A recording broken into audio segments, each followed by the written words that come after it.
while my guitar gently... When George Harrison finally began to find his feet with songwriting on the Beatles' White Album, he was heralded for his spirituality and his all-encompassing sound, one which managed to feel warm, emotional, and engaging all at the same time. However, some songs he still reserved for a bit of fun. One track even saw him poke fun at his friend Eric Clapton. Clapton had been a huge figure of importance in Harrison's life. While John Lennon and Paul McCartney undoubtedly lit the way with their impressive repertoire, Harrison patiently watched the duo compose many tracks in the studio. But it was Clapton who truly gave Harrison the impetus to write his own songs. The duo famously worked together on Here Comes the Sun, and Clapton even performed the guitar solo on While My Guitar Gently Weeps, two of George's most fondly thought of songs. However, underneath it all, Harrison and Clapton were friends, and one thing friends always do: tease each other. The track is Savoy Truffle and sees Harrison poke fun at his old pal and Clapton's newly fixed teeth.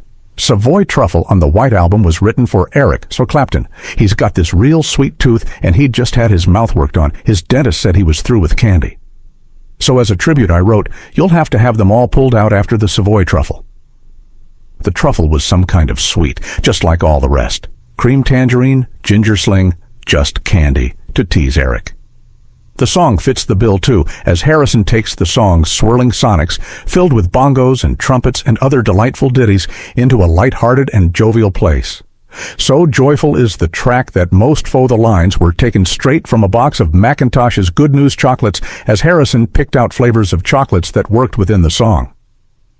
Although cherry cream and coconut fudge were Harrison's own inventions, it's a theory confirmed in Harrison's autobiography, I, Me, Mine. Savoy Truffle is a funny one written whilst hanging out with Eric Clapton in the 60s, writes the Quiet Beatle. At that time, he had a lot of cavities in his teeth and needed dental work. He always had a toothache, but he ate a lot of chocolates. He couldn't resist them, and once he saw a box, he had to eat them all. He was over at my house, and I had a box of Good News chocolates on the table and wrote the song from the names inside the lid.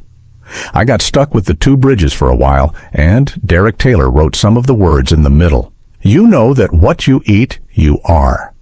Apart from the track's conception, the song is also notable for a couple of other points. It didn't feature John Lennon at all, with session musicians filling in where needed, while Paul McCartney played the bongos, naturally. It is also one of two tracks to reference another Beatles song on the album. While Glass Onion pays homage to I Am the Walrus, as Lennon sings The Walrus is Paul, Savoy Truffle nods to Obla Di, Obla Da. George Harrison may well have been famed for being both the quiet and spiritual Beatle, but on this song, he clearly let the good vibes take over. He used his uncanny tone and his smirking smile to add a touch of sparkle to this irreverent number. The fact it allowed him to make fun of his friend Eric Clapton was just an added bonus.